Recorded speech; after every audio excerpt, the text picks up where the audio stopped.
हम पढ़ रहे थे हमारा ग्रुप डिस्कशन, ठीक है। तो ग्रुप डिस्कशन में बात हो रही थी फ्रेंचाइजी की। फ्रेंचाइजी के लिए जैसे मैंने एक छोटा सा उदाहरण बताया था कि अपने घर वालों के सामने हम कैसे कन्विंस करें कि हमारा नया स्टार्टअप प्रोजेक्ट क्या है। मतलब हमको कुछ चीज़ से स्टार्टअप करना है, हमको बिज़नेस करना है या कुछ भी चीज़ करना है, तो हम कैसे स्टार्टअप के लिए उनको कन्विंस करें, ठीक है। बहुत सारों के पेरेंट्स बोल देंगे कि भैया बना बनाया बिज़नेस है तो उसी को संभाल ले, ठीक है। नहीं, मगर ठीक है, वो अपनी जगह एक सही चीज़ है, मगर आपको अगर ग्रोथ करनी है तो आपकी चाह क्या रहेगी कि कैसे मैं नई नई चीज़ों का वो करूँ। तो आपको सबसे पहला चीज़ है अपनी एक रूपरेखा बनानी चाहिए।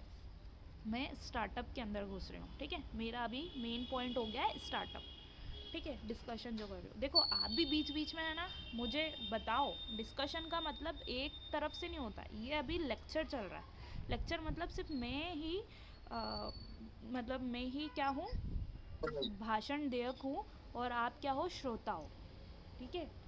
ये क्या हो गया, लेक्चर या भाषण देना होता है। जैसे वहाँ ज़्यादा मैं किसी से तुलना नहीं कर रही हूँ, मगर अगर हम किसी का भाषण श्रोता कर रहे हैं, जैसे मोदी अगर बोलता है तो हम सिर्फ श्रवण कर रहे हैं, सिर्फ सुनते हैं। मगर डिस्कशन का मेन उद्देश्य क्या होता है कि एक बार मैं एक पॉइंट रख रही हूँ, फिर सक्षम एक पॉइंट रख रहा है, गुज्जर पॉइंट रख रहा है, बैरागी रख रहा है, यादव रख रहा है, ऐसे अलग अलग चीज़ों का पॉइंट होता है। तब क्या होते हैं, हम डिस्कशन में घुल मिलते हैं, ठीक है।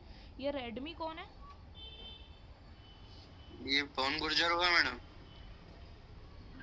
पवन पवन पवन है रेडमी, ठीक गुर्जर। है, ठीक है। तो हेलो। हाँ हाँ ठीक है। तो मेन चीज़ ये होती है कि डिस्कशन का मेन पॉइंट ये होता है कि आप सही अपने पॉइंट और अपने विषय को परिपूर्ण करो, ठीक है। हर कोई एनालिसिस के बाद अपना विषय सामने रखो। तो हम मेन चीज़ ये कर रहे थे कि स्टार्टअप। अब आपको एक स्टार्टअप स्टार्ट करना है, आपके पास ना सर है ना पैर है। आप ऐसी बातें पापा को नहीं बोल सकते कि पापा मेरे को ये करना है, आप इतना पैसा दे दो। फ्रेंचाइजी खरीदनी है, इतने करोड़ की फ्रेंचाइजी मिल रही है, आप इतने दे दो। तो आपको करोड़ों में नहीं मिलेगा। क्यों नहीं मिलेगा? क्योंकि आप स्टार्टिंग और ग्रोइंग एज में हो। आप उन पैसों की फ्रेंचाइजी खरीदते हो कि नहीं खरीदते हो, आपके पापा इस पर बिलीव भी नहीं करेंगे कि इतना करोड़ मैं दे रहा हूँ, किस बेसिस पे दे रहा हूँ। फिर आप क्या बताओगे कि मेरा फलाना दोस्त ये है, वो ये करवा रहा है, वो ये करवा रहा है, या वो करवा रहा है ना। तो उस चीज़ पे भी आपको क्या पड़ जाएंगे, लाफे पड़ जाएंगे, ठीक है। तो मेन मोटो क्या रहता है, हम कुछ भी चीज़ स्टार्ट कर रहे हैं या कुछ भी चीज़ का इनिशिएट ले रहे हैं, तो आप क्या बनाओगे, एक रूपरेखा बनाओगे, ठीक है। रूपरेखा मतलब अगर आपके पास अवेबिलिटी, उपलब्धता क्या है। सपोज पवन को स्टार्ट करना है अपना सोयाबीन का प्लांट या जो भी कुछ चीज़ है, तो उसके पास रूपरेखा क्या है कि भैया वो उसकी खेती से सोयाबीन उगा रहा है और बाज़ार में बेच रहा है। मगर उसको अब और नई चीज़ की क्या लग गई है, लालसा लग गई। लालसा मतलब उसको ऐसा है कि यार अपन एक काम तो कर ही रहे हैं, अपन क्यों ना अपने उत्पादक को अपन ही उसको रिफाइंड करके ऑयल निकाल करके बेचे, है ना। क्योंकि आपके पास क्या है, एक मूल आपका एक बेसिस एक क्लियर है कि आपको खुद का प्रोडक्शन मिल रहा है, ठीक है। आपको खुद का ही सोयाबीन मिल रहा है उगाया हुआ। तो आप क्या चाह रहे हो, जो फ़ायदा है। स्टार्टिंग में थोड़ा सा घाटा होता है, घाटा नहीं बोल सकते उसको। घाटा इसलिए नहीं बोलेंगे क्योंकि आपको अपनी जेब से मशीनें खरीदनी पड़ रही है, आपको वेयर हाउस बनाना पड़ रहा है, आपको स्टोरेज बनाना पड़ रहा है, कोल्ड स्टोरेज, ठीक है। तो आप ये क्या करते हो, एक एक सीढ़ी चढ़ते हो। तो आप क्या करते हो, स्टार्टिंग में अपना फ़ायदा नहीं निकालोगे। क्यों? क्योंकि आपके पास बहुत सारी चीज़ें खुद की आपको करनी है, ठीक है। तो ज़्यादा दूर नहीं बोलती हूँ, या तो सोयाबीन का उसको प्लांट डालना है या फिर कोल्ड स्टोरेज बनाना है, ठीक है। दोनों चीज़ उससे रिलेटेड है। किससे रिलेटेड है? क्योंकि आपकी रूपरेखा क्या है कि हाँ आप उत्पादन कर रहे हो, आप एक किसान हो, ठीक है। मगर आपको क्या करना है, बिजनेस में ग्रो करना है। तो आप 1 साल 2 साल अपनी सारी पूंजी नहीं बोल रही हूँ, आपका फ़ायदा जो बोल रहे हो, फ़ायदा घटा करके आप पूरा फ़ायदा कहाँ पे इन्वेस्ट करोगे, आपके नई चीज़ों के स्टार्टअप में या सारी चीज़ें सेटल करने में, ठीक है। तो वो बोलेगा कि भैया अपने पास इतना उत्पादन तो है ही, जो भी बड़े भाई भाई हैं, अपने पास इतना उत्पादन है। तो भैया बोलेंगे कि भैया तू पूरा का पूरा यहीं करेगा, अपन को वर्कर मिलते हैं नहीं मिलते हैं, या क्या मिल रहा है क्या नहीं मिल रहा है, अपन कैसे इतना महंगा मशीन खरीद ले, कैसे प्लांट व्लांट डाल ले, क्या पता पप्पा हाँ करे कि नहीं करे। तो फिर दूसरी चीज़, एक दो आइडियाज़ अपने अल्टरनेटिव भी रखना चाहिए। मतलब हमको अपने मन के अंदर में यही चीज़ें रखनी चाहिए जो सामने वाले के मन में आए, वो पहले ही हम अपने डाउट क्लियर कर लो कि हो सकता है पापा ये बोले, भैया ये बोले, और क्या करेंगे अगर हमारा लॉस में जाएगा तो। ठीक है, तो आप काउंटर क्वेश्चन खुद से करो कि हम जो चीज़ स्टार्ट कर रहे हैं उसमें क्या क्या परेशानियाँ आ सकती है। ठीक है, तो आपने क्या बोला कि चलो ठीक है, हाफ हाफ का रख लेते हैं, 50% का माल आप बाज़ार में बेच देना, 50% का मैं अपने उत्पादक में ले लेता हूँ। ठीक है, 50% आपने लिया है ना, और यूज़ करके अगर आपको फ़ायदा मिल रहा है तो आपने क्या करा, एनालिसिस कर लिया। स्टार्टिंग में आपको अगर इतना इन्वेस्ट नहीं करना है कि आप मशीनें ख़रीदो, कि पूरी मतलब महंगी महंगी लाखों में मशीनें आ रही है, अगर आपको वो नहीं ख़रीदना है तो आप क्या करोगे, पार्टनरशिप में, या फिर 50-50 पार्टनरशिप, या फिर आप रेंटल कुछ चीज़ें, या फिर दूसरों के प्लांट में अपना तेल निकला करके बेच सकते हो। तो इससे क्या एनालिसिस होता है कि आपका प्रोडक्ट कितना बिक रहा है, प्लस आपके प्रोडक्ट का फीडबैक क्या है, या किस हिसाब से आप अपनी रूपरेखा को सेटिस्फाई कर रहे हो, पूर्णतः संतुष्ट कर रहे हो। ठीक है, तो ये चीज़ें आपके माइंड में होनी चाहिए कुछ भी स्टार्टअप करने के पहले। तो ये था हमारा प्लांट का स्टार्टअप। ठीक है, अब दूसरी चीज़ आती है कोल्ड स्टोरेज। कोल्ड स्टोरेज क्या होता है, कोई बता सकता है कोल्ड स्टोरेज क्या होता है?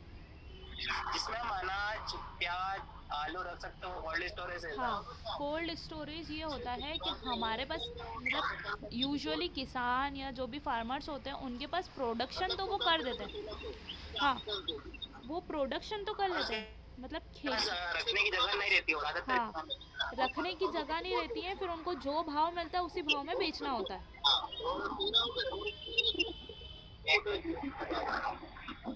हाँ, तो हमारे वेयर हाउस या कोल्ड स्टोरेज वो होते हैं जहाँ हम उसको एक ठंडा एटमॉस्फेयर, या मतलब जो भी उसको यूज्ड है, जिस भी एटमॉस्फेयर में वो सड़े नहीं, गले नहीं, और अच्छे से स्टोरेज हो जाए। ठीक है, तो हम उस टाइम पे क्या करते हैं, उस बड़े बड़े कोल्ड स्टोरेज बनाते हैं। ये वेयर हाउस जैसे रहते हैं, मगर वेयर हाउस में सिर्फ नॉर्मली हम स्टोर करते हैं। ठीक है, सिर्फ अपना माल पटकते हैं, रखते हैं। और कोल्ड स्टोरेज क्या होता है कि जो हमारा सड़ने, गलने और बेकार होने वाला जो चीज़ें रहती है हम उसको स्टोर करते हैं। ठीक है, क्यों स्टोरेज बनाते हैं हम, क्योंकि आपने देखा होगा हम अनाज का उत्पादन तो कर देते हैं, मगर क्या करते हैं, अगर हमने रख लिया तो उस पर जुआ खेला। जुआ से मतलब ये है कि आजकल पानी का कोई भरोसा नहीं रहता है, हवा का कोई भरोसा नहीं रहता है, धूप का कोई भरोसा नहीं रहता है। हम स्टोर कहाँ करें, हमारा अनाज पक गया है, कट गया है, साफ़ हो गया है, तो हम उसको स्टोर कहाँ करें। अगर पानी आ गया तो हमको जो भाव मिलना था उससे हम पिट जाएंगे, क्योंकि पर्टिकुलर उस टाइम पे जो भाव मिलेगा वो भी उसमें भी हम बेच नहीं पाएंगे। ठीक है, और हमारा सड़ गया तो हमारा पूरा क्या हो गया, लॉस हो गया। तो दूसरी चीज़ ये है, हमको लालसा रहती है कि जब थोड़ा सा डिमांड बढ़े। डिमांड कब बढ़ती है, जब प्रोडक्शन कम होता है। समझ रहे हो, सीधी सीधी सी बात है, अगर आपके पास 4 आलू है और बाज़ार में 100 आलू हैं, तो आपके 4 आलू का कोई भाव नहीं रहेगा। समझ में आ रही है, क्योंकि बाहर क्या है, अवेबिलिटी ज़्यादा है, उपलब्धता ज़्यादा है। डिमांड कैसे बढ़ेगी, मतलब भाव या दाम में हमारा ग्राफ ऊपर कैसे जाएगा, जब आपने ये 4 आलू रख लिए, ठीक है, और बाज़ार के 100 आलू पूरे बिक गए, तो आपके जो 4 आलू है वो 100 आलू का भाव आपको दे देंगे। समझ में आती है ये बात सभी को, यस। इस चीज़ का। तो हम क्या कर रहे हैं, अगर हम किसान ना उत्पादन करता है, मगर वो कैसा रहता है, मतलब मैं बड़े बड़े किसानों का नहीं कह रही हूँ, जो नॉमिनल, जो नॉर्मल किसान रहता है वो भी, जैसे लहसुन का, प्याज का, ये स्टोरेज होता है। फिर क्या होता है कि भाव एकदम बढ़ते हैं। कितनी बार आपने दिवाली के ऑफ़र में देखा होगा, अगर आप इतने की खरीदी करते हो तो आपको 5 किलो प्याज फ्री, मगर वही 5 किलो 5 रुपए के भाव में भी मिलता है। 5 5 से 25, 25 रुपये में भी एक टाइम ऐसा रहता है कि 25 रुपये में भी 5 किलो प्याज मिल जाता है आपको, और एक टाइम ऐसा रहता है कि 500 रुपये में भी 5 किलो प्याज नहीं मिलता। तो बात वही नहीं रहती है। मिलता। हाँ, बात वही रहती है कि अगर आपने प्रॉपर टाइम में, जब हमारी अवेबिलिटी मतलब उपलब्धता ज़्यादा होती है, उस टाइम पे अपना अच्छे क्वालिटी का अनाज या आलू या प्याज या लहसुन आपने स्टोर कर लिया। ठीक है, आपने देखा मार्केट में उपलब्धता कम हुई, मतलब अवेबिलिटी कम हुई, फिर क्या होंगे, सारे रेट्स हाई चले जाएंगे। ठीक है, सारे रेट्स हाई चले गए, आपने उस रेट में बेचा।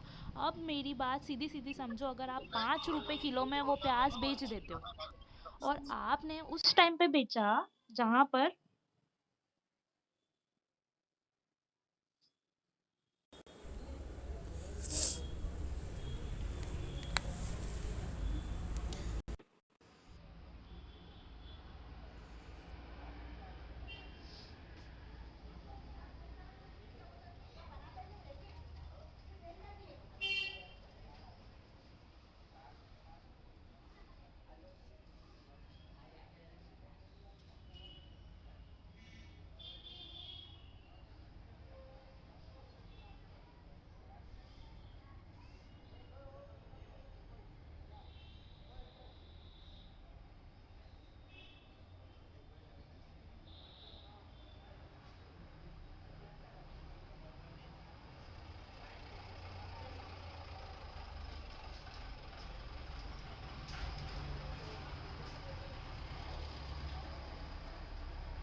1 किलो प्याज आपने 5 रुपए के भाव में बेचा, वहीं हमारी जब मार्केट में जैसे ही हमारे बाज़ार में उसकी उपलब्धता कम हो गई, मतलब डिमांड ज़्यादा हो गई, और आपने क्या करा कि आपको 100 रुपये का भाव मिल रहा है, 1 किलो पे 100 रुपये का भाव, और उसी टाइम पे आपको 5 रुपये का भाव मिल रहा है, तो आपको सीधा सीधा प्रॉफिट कितना हो रहा है, 95% का।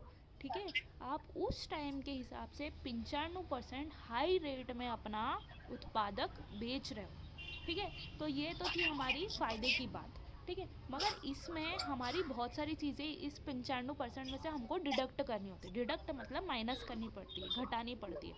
क्यों हमने, क्योंकि उतने टाइम जब अपना माल रिजर्व करके रखा, मतलब अपना अनाज जब बचा करके रखा, कितना टाइम, 4 महीने अगर आपने स्टोर करा, तो आप कहाँ जाके स्टोर करोगे? आपको प्याज प्याज बहुत ऐसी चीज़ होती है, बहुत जल्दी सड़ जाती है, मगर जब उसकी आवक या जब भाव मिलते हैं ना, तो बहुत फ़ायदा होता है। ऐसे ही लहसुन में भी है, लहसुन प्याज मेन चीज़ ये फ़ायदा कराने वाली रहती है, और इसको कहते हैं ये जुआ भी होता है। ठीक है, काबली चना, और जैसे आलू हुआ, ये भी चिप्स वाला आलू अपने एमपी का बहुत फेमस होता है। तो ये चीज़ क्या होती है कि अगर आपने स्टोर करी, तो आपको क्या चीज़ें मिलती है कि आपको स्टोर करना है, तो उसमें भी आपका इन्वेस्ट हो रहा है, पैसा खर्च हो रहा है।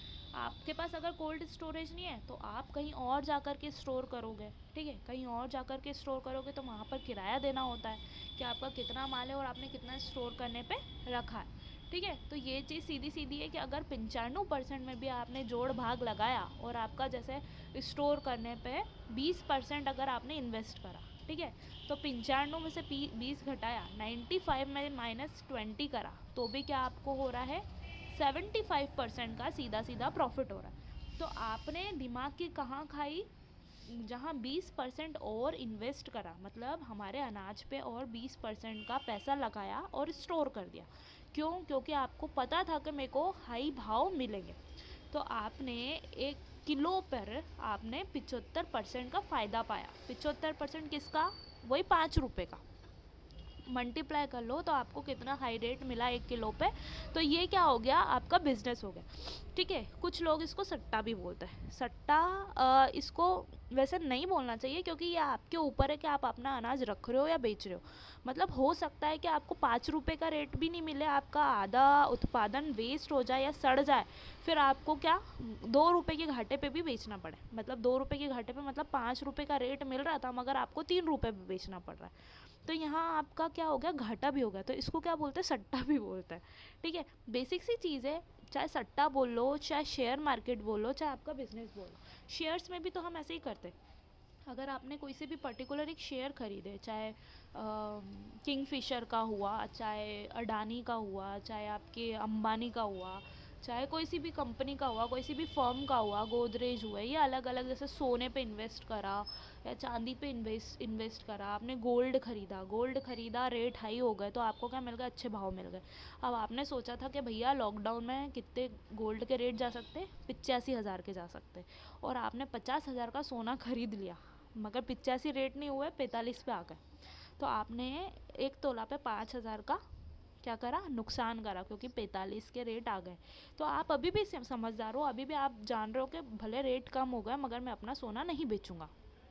अगर आपने गोल्ड के शेयर्स खरीद रखे, तो आपने नहीं बेचा। अब जनवरी तक की बात आई, जनवरी फरवरी में वापस से लगन सरा चालू हो गई, वापस से रेट हाई हो गए, 50 के चलो 55 हो गए, तो आपको 5,000 का फ़ायदा पड़ रहा है। ठीक है, तो ये आपका दिमाग है कि आपको कब अपना प्रोडक्ट निकालना है या कब रेट कम है तो वो सा करना है। ठीक है, ये भी एक तरह का बिजनेस होता है, लोग इसको सट्टा भी बोलते हैं, मगर मुझे नहीं लगता ये सट्टा नहीं है, क्योंकि इसमें आपका पूरा रिस्क और आपका पूरा माइंड का काम होता है। अगर आपको अर्थव्यवस्था का अच्छा नॉलेज है कि कब हमारी पूरी ग्लोबल इकोनॉमी डल जाएगी या हाई जाएगी, तो क्या होता है, पूरा चीज़ें उस पर निर्भर करती है। आप पूरी वो चीज़ों पे देखोगे, जब समझोगे, तो ये होती है हमारी बिजनेस की प्रक्रिया कि आपको किस प्रकार से करना है। अब स्टार्टअप की हम बात कर रहे थे, जैसे कोल्ड स्टोरेज की बात हो रही थी। तो अगर गुर्जर को या बैरागी को अपने घर में प्रपोज़ल रखना है कि भैया हम एक प्लांट बनाएंगे, ऑयल प्लांट, और या फिर हम एक क्या बना रहे हैं, कोल्ड स्टोरेज बना रहे हैं, तो आप आपके घर वाले बोलेंगे कि इतना प्रोडक्शन होता ही नहीं है और कोल्ड स्टोरेज इतना बड़ा बना रहे हो, अपना आधा खाली रह जाएगा, अपन क्या करेंगे, अपन ने कंस्ट्रक्शन में पैसा तो वेस्ट कर ही दिया है। तो उस स्थिति में ये चीज़ रहेगी कि भैया अपन पूरे अपने एरिया का, अपने पूरे रीजन का स्टोर कर पाए, इतना बड़ा हम कैपेसिटी वाला बनाएंगे। क्योंकि आपको क्या ग्लोबली उस पर काम करना है। ठीक है, ग्लोबली मतलब सारी चीज़ का आपको उसमें इन्वेस्ट करना है। मतलब आपका चाहे पवन के पड़ोसी भी बोलेगा कि भैया हमारा भी स्टोर कर लो, तुम हमारा भी कर लो, तो उससे क्या मिलेगा आपको, कम से कम रेंट तो मिल ही जाएगा। ठीक है, आपको क्या मिल रहा है, किराया तो मिल ही रहा है वहाँ पर अपना स्टोर करवाने के लिए। तो ऐसे क्या होता है, कोल्ड स्टोरेज बहुत बड़े बड़े बनते हैं। ठीक है, बड़े बड़े मतलब एक एक पूरा का पूरा रीजन, चाहे आसपास के गांव भी कवर हो जाते हैं। तो इससे क्या हो रहा है, आपका बिजनेस एक अलग तरह का बिजनेस हो रहा है। आपका अनाज तो सुरक्षित है ही है, मतलब आप अपना स्टोर तो कर ही रहे हो, प्लस क्या कर रहे हो, लोगों को जगह भी दे रहे हो, तो उससे रेंट भी मिल रहा है। तो आपको अपने जो भी स्टार्टअप्स है, जो भी आपका मुद्दा है, उसको पूरा होल एनालिसिस करके उसके जो काउंटर पॉइंट होते हैं, काउंटर पॉइंट मतलब क्या क्या हमारे सामने काउंटर पॉइंट उठाएगा सामने वाला, या क्या क्या उसकी नेगेटिव चीज़ें भी हो सकती है, उसको भी अपने माइंड में एनालिसिस करना है और उसको ओवरकम करना है, मतलब उसको सॉल्व करना है। हम कैसे उसको सॉल्व करेंगे, अगर सपोज़ किसी टाइम पे आपका अनाज नहीं हो, कभी हो भी सकता है कि आपका अनाज तो बर्बाद हो गया, आपका कोल्ड स्टोरेज में आप फिर क्या रखोगे, मतलब दूसरे का किराया तो आपको मिलेगा ही मिलेगा ना, मतलब उतना फ़ायदा तो आपको हो ही रहा है कि चलो ठीक है, अपन अपना अनाज नहीं रख रहे तो दूसरों को दे करके सीधा का सीधा किराया हमारा सूखा बच रहा है। ठीक है, तो आपको सारी चीज़ों पे अपना बल देना है। ठीक है, और ये सारे पॉइंट्स को आपको नोट करना है कि क्या क्या हमारी स्टार्टअप में परेशानियाँ आएगी, क्या क्या हमको प्रॉब्लम झेलना पड़ेंगे, प्लस उसका निवारण हम कैसे कर सकते हैं। ये आपको पूरी रूपरेखा अपने माइंड में, चाहे अपने एक शॉर्ट डायरी में बना करके आपको प्रस्तुत करना है। मतलब बेसिक सी चीज़ मेरी ये होती है, किसी भी डिस्कशन या किसी भी चीज़ों को एग्री करवाना है तो आपको उसके काउंटर पॉइंट को भी माइंड में रखना होगा, तभी आप दूसरों को समझा पाओगे या कन्विंस कर पाओगे, या आप अपने बारे में उसको एक्टिव कर पाओगे। ठीक है, इतनी बात समझ में आ रही है आपको। ठीक है, दूसरी चीज़ हम बताते हैं या डिस्कशन करते हैं कि अपना कुछ भी रेस्टोरेंट का स्टार्टअप हम डाल रहे हैं, तो रेस्टोरेंट का स्टार्टअप हम डाल रहे हैं तो हम ऐसा नहीं कि भैया फ्रेंचाइजी खरीदें। ठीक है, कोई के भी घर वाले इतना बड़ा इन्वेस्टमेंट नहीं करते हैं बिना कोई सर पैर के। ठीक है, तो बेसिक सी चीज़ें हमारी क्या होती है कि हमारा इन्वेस्टमेंट बहुत बड़ा एक रोल निभाता है। तो हमको इन्वेस्टमेंट को किस हिसाब से मैनेज करना है, उस पर हमको मेन चीज़ों की रूपरेखा बनी हुई होनी चाहिए, आउटलाइन बनी होनी चाहिए। ठीक है, आपको अगर रेस्टोरेंट डालना है तो आपको बेसिक सी चीज़ों की ज़रूरत क्या क्या की पड़ेगी, क्या क्या ज़रूरत पड़ेगी रेस्टोरेंट स्टार्ट करने के लिए। अरे बहुत मैडम एक कॉमन तो है। फ्रेंचाइजी, फ्रेंचाइजी एक नहीं, स्टाफ। फ्रेंचाइजी नहीं, मैं बोल रही हूँ स्टार्टअप। स्टार्टअप सीधी सीधी सी बात ये होती है, स्टार्टअप मतलब ज़ीरो से स्टार्ट करना, मतलब हमको ज़्यादा निवेश नहीं कर सकते, हम ज़्यादा उसमें इन्वेस्टमेंट नहीं कर सकते, ज़्यादा उसमें पैसा नहीं डाल सकते। समझ में आ रही है बात, पैसा हम उसमें सबसे पहले ज़्यादा तो नहीं डाल सकते। ये सब मतलब बेसिक थोड़ी थोड़ी सी चीज़ों में कैसे स्टार्ट करें। फ्रेंचाइजी मतलब करोड़ों की बात, समझ में आ रही है, मतलब फ्रेंचाइजी में आप हाँ, लोगे तो किसकी लोगे, ऐसा थोड़ी कि पास में ही जो एक रेस्टोरेंट अच्छा चल रहा है हमने उसी की फ्रेंचाइजी ले ली, उसी का नाम ले लिया और उसी से स्टार्ट कर दिया, तो वो अगर वहाँ पे उपलब्धता ही नहीं है, अगर आपके अगर में आप डाल रहे हो कम से कम 100 ग्राहक ही नहीं है पर डे के, तो वो अपनी फ्रेंचाइजी क्यों देगा। अगर ज़्यादा भीड़ पड़ रही है तो वो अपनी फ्रेंचाइजी दे देगा। अगर वो उसका स्टाफ मैनेज नहीं कर पा रहा है, या उसके यहाँ भीड़ नहीं हो पा रही है मैनेज, या उसके यहाँ जगह नहीं है बैठाने की, और उसके यहाँ क्या है अवेबिलिटी, मतलब डिमांड ज़्यादा है और वो पूरी नहीं कर पा रहा है, तो वो अपनी फ्रेंचाइजी दे देगा। मगर हम्म, मतलब नॉमिनल रेंज की बात करते हैं हम, अगर 1-2 लाख या ऐसे कुछ फ्रेंचाइजी खरीदनी है तो वो अपना स्टाफ या अपना टेस्ट दे सकता है। ठीक है, अगर फ्रेंचाइजी की बात करते बड़ी बड़ी बात, मैकडोनल्ड, पिज्ज़ा हट, KFC चिकन, ये वो फलाना ढिमका, तो ये लोग अपनी फ्रेंचाइजी इतने सस्ते में नहीं देते। ठीक है, तो बेसिक सी हम्म, चीज़ें स्टार्टअप का मैं सीधा सीधा सा बात बता रही हूँ, स्टार्टअप किसी भी फ्रेंचाइजी से कनेक्टेड नहीं है। स्टार्टअप मतलब आपका खुद का प्रोडक्ट, आपका खुद का नाम। ठीक है, फ्रेंचाइजी एक अलग चीज़ हो गई, वो बिजनेस में घुस गए आप। स्टार्टअप मतलब जैसे आपने सुना होगा बहुत सारे जो आईआईटियंस है वो बड़ी बड़ी नौकरियां छोड़ करके खुद के स्टार्टअप स्टार्ट करते हैं, मतलब खुद का ज़ीरो से या छोटे से मैनर पे स्टार्ट करते हैं, वो कहलाता है हमारा स्टार्टअप। आपका भी मैं वही बता रही हूँ कि आपको स्टार्टअप करना है तो आपको क्या छोटे से स्तर से स्टार्ट करना होगा। वो आपके ऊपर डिपेंडेंट है कि आप कितना इन्वेस्ट कर सकते हो, क्या आप अपना पैसा कितना निवेश कर सकते हो। ठीक है, तो एक रेस्टोरेंट की बात कर रहे हैं कि आपको एक रेस्टोरेंट स्टार्ट करना है तो आपको क्या क्या रूपरेखा बनानी पड़ेगी। अपने घर वालों से पैसा लेना है तो आप अपनी रूपरेखा कैसे तैयार करोगे, क्या क्या ज़रूरतें पड़ेगी बताओ।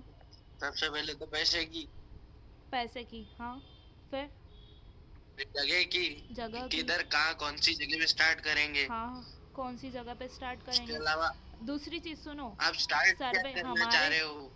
हमारे सबसे पहली चीज़ कंस्ट्रक्शन में सबसे पहला क्या मूव होता है, हमको सर्वे करना होता है। ठीक है, तो सर्वे हमारे जीवन में बहुत सही चीज़ है, हमको हर एक स्थिति का सर्वे करना पड़ता है। ठीक है, तो आप लोकेशन को पकड़ोगे तो आपको सर्वे करना पड़ेगा। ठीक है, सर्वे मतलब आस पास का पब्लिक कैसा है। आप ऐसी जगह नहीं खोल दो कि भैया जहाँ पे मजदूर वर्ग 2 टाइम की रोटी के लिए सोचते हैं, आप उसी जगह आपका रेस्टोरेंट खोलोगे तो चलेगा क्या, कोई आपके यहाँ आके खाएगा क्या, नहीं खाएगा। बेसिक सी चीज़ है, आपकी लोकेशन बहुत ज़्यादा मायने रखती है। ठीक है, आप उस जगह पे अगर नॉर्मल कोई ऐसी बेसिक सी चीज़ों की दुकान खोलते हो, कपड़ों की या यूटिलिटी की या राशन पानी की, तो वो चल जाएगी। ठीक है, मगर अगर रेस्टोरेंट की बात होती है, मतलब इंसान अपने खुद को फ्री रख के रेस्टोरेंट में खाने जाएगा, मतलब उसके पास कम से कम इतना पैसा होना चाहिए कि वो अपने ऐशो आराम के लिए खाने जा रहा है।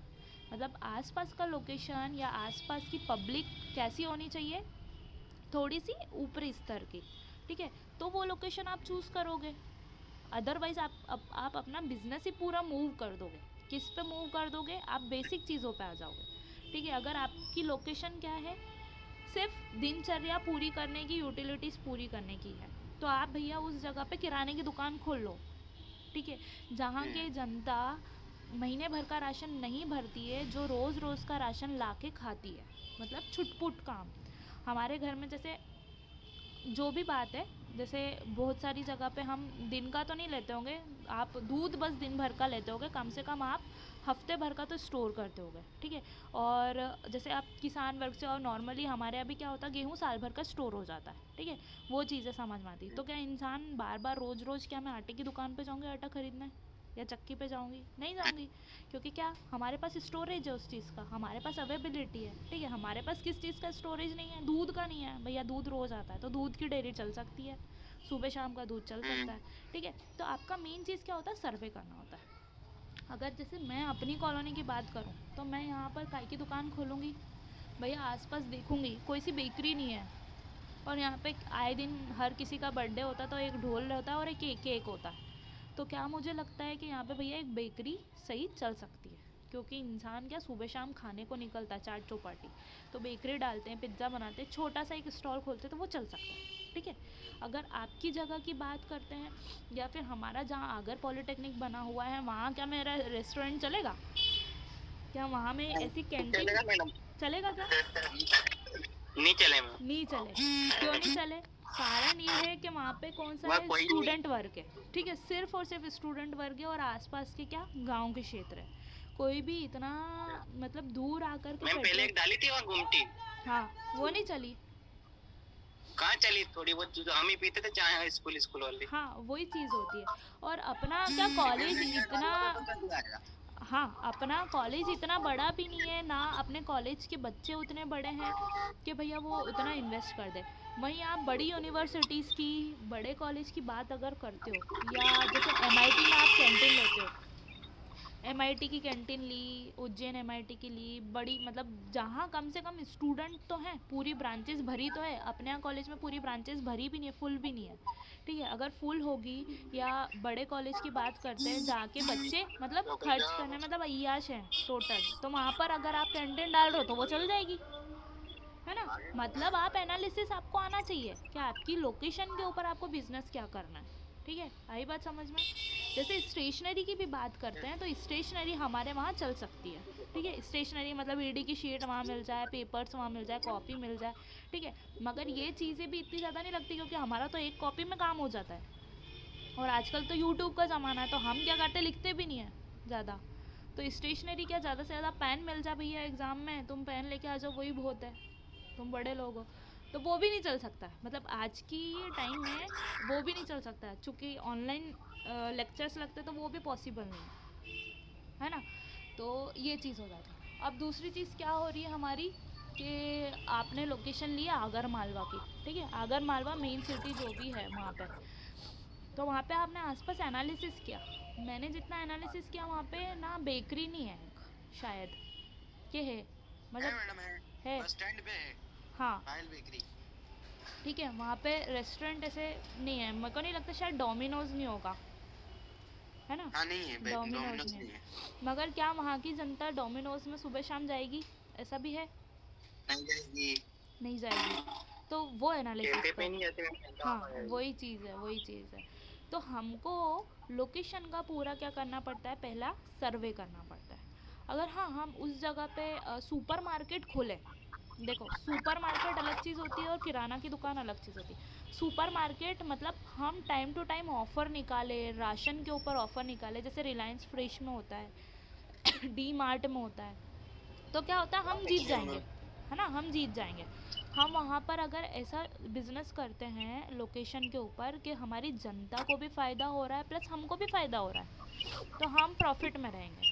ठीक है, हम अलग अलग प्रकार के, नाना प्रकार की चीज़ें बेच करके हम उसमें प्रॉफिट की कमाई कर सकते हैं। दूसरी चीज़, हमारा बिजनेस मुझे लगता है अगर अभी बन रहा है तो वहाँ पे क्या कर सकते हैं, एक बिजनेस किस में इन्वेस्ट कर सकते हैं, प्रॉपर्टीज़ खरीद के। अगर आप मालदार इंसान हो और आपकी ज़मीन कहाँ है, बहुत सारी ज़मीन है, आपका कुछ ज़मीन बंजर है, कुछ ज़मीन पर आप खेती भी नहीं कर पा रहे हो क्योंकि आपके पास क्या, लेबर नहीं है, आधी खेती खाली पड़ी रहती है, तो आपने क्या करा, उस खेती को बेच दिया, है ना। अंदर की ज़मीनें बेच सकते हैं, अगर रोड की ज़मीन नहीं है, अंदर की ज़मीन को बेच करके आपने क्या कर लिया, मेन रोड पे, मेन अस्पताल के पास की कॉलोनियों में, या फिर जो मेन हमारे गवर्नमेंट ऑफिस बने हुए हैं आसपास की ज़मीनें, खूब सारे प्लॉट खरीद लिए।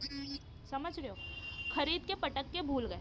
देखो, ज़मीन अंदर की भी खरीद के पटक के रख रखी थी खेती किसानी वाली, मगर हम उसमें खेती तो कर नहीं पा रहे थे क्योंकि क्या था, हमारे पास वर्कर्स नहीं थे या हमारे पास इतना टाइम नहीं था।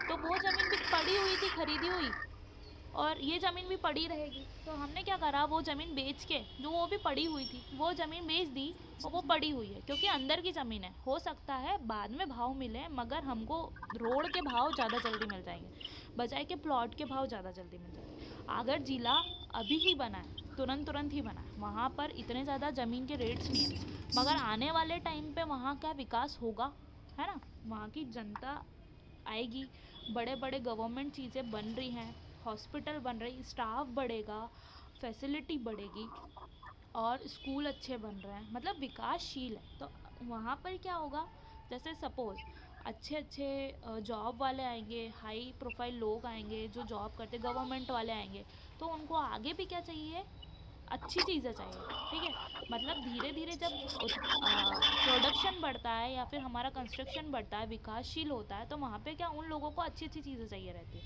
तो हमने क्या करा, वहाँ पे प्लॉट खरीद के पटक दिए। अब इन फ्यूचर उसके रेट क्या हो गए, डबल से ट्रिपल हो गए। तो हमने हमारा पैसा क्या करा, अच्छी जगह पे इन्वेस्ट करा। ठीक है, समझ रहे हो क्या करा, क्योंकि हमको यस खेती में मैडम। उतने भाव नहीं मिलते, हमने अंदर की पीछे की खेती जिसमें हम कर भी नहीं रहते, वो खरीद के पड़ी, वो खरीदी हुई पड़ी हुई थी, उसके बजाय हमने उसको बेच दी। और प्लस क्या करा, अच्छी लोकेशन का हमने अच्छा प्रॉपर्टी खरीद के रख लिया। क्योंकि क्या, एक प्रॉपर्टी ऐसी चीज़ होती है जिसमें कभी घाटा नहीं होता, मतलब ठीक है टाइम लगता है मगर हमको फ़ायदा होता रहता है। ठीक है, तो आपने वो खरीद लिया, आपने रोड की ज़मीनें खरीद ली, खूब सारी कॉलोनी की खरीद ली।